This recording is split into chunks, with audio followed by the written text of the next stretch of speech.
राधे राधे।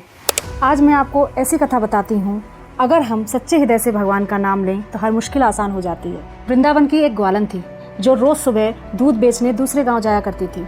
वह जमुना जी पार कर नाव में बैठकर दूसरे गांव दूध बेचने जाती थी। एक दिन की बात है, एक स्थान पर साधु महात्मा प्रवचन दे रहे थे। उसने सोचा कि मैं भी प्रवचन सुन लेती हूँ थोड़ी सी देर बैठकर। वो वहाँ बैठ गई और बैठ के क्या सुनती है, महात्मा जी कहते हैं कि अगर सच्चे हृदय से भगवान का नाम लिया जाए तो भवसागर भी पार हो जाता है।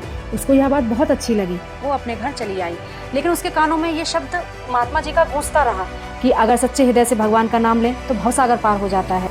वह दिन रात यही सोचने लगी। रोज की तरह दूध बेचने जा रही थी। उसने देखा नदी के पास एक भी नाव नहीं है, तो उसने सोचा मैं आज नदी पार कैसे करूंगी। उसको तुरंत ही महात्मा जी की बात याद आई कि सच्चे हृदय से भगवान का नाम लें तो भवसागर भी पार हो जाता है। उसने सोचा वह तो सागर की बात कर रहे थे, या तो छोटी सी नदी है, इसको तो मैं पार कर ही लूंगी। उसने हे कृष्ण कहकर उसने जैसे ही नदी पार करी, उसको बड़ा आश्चर्य हुआ। उसने सोचा महात्मा जी की कथा तो बड़ी चमत्कारी है, क्यों ना उनको अपने घर भोजन पर बुलाया जाए। वह यह सोचकर महात्मा जी के पास गई और उनसे बोला कि महात्मा जी आप मेरी कुटिया पे चलकर आज भोजन करिए। महात्मा जी तैयार हो गए और वह माता के संग चल दिए। लेकिन जैसे ही वह नदी के किनारे पहुंचे, वहाँ पर नाव तो थी, लेकिन नाव चलाने वाला कोई भी नहीं था। उन्होंने बोला माता पहले नाव वाला तो आ जाए तभी तो हम नदी पार करेंगे। माता बोली नाव वाले की क्या ज़रूरत है, मैं तो ऐसे ही रोज़ नदी पार करती हूँ।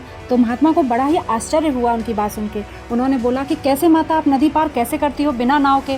तो वह माता बोली कि आपको याद नहीं, आपने ही तो अपनी कथा में कहा था कि अगर सच्चे हृदय से भगवान का नाम लें तो भवसागर पार हो जाता है। आप तो सागर की बात कर रहे थे, या तो छोटी सी नदी है, मैं तो रोज़ भगवान का नाम लेकर इस नदी को पार करती हूँ। चलिए आप मेरे साथ चलिए, मैं आपको नदी पार करवाती हूँ। वह यह कहते हुए नदी पार करने लगी और सच्चे हृदय से भगवान का नाम लेने लगी।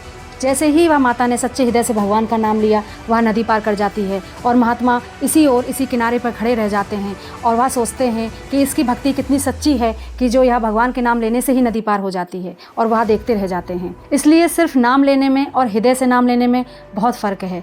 हम नाम जिह्वा से लेते हैं और जब हम पूरे विश्वास से हृदय से नाम लेते हैं तो हमारे हृदय में स्वयं ही भगवान प्रकट हो जाते हैं, जो हर पल हमारे साथ रहते हैं।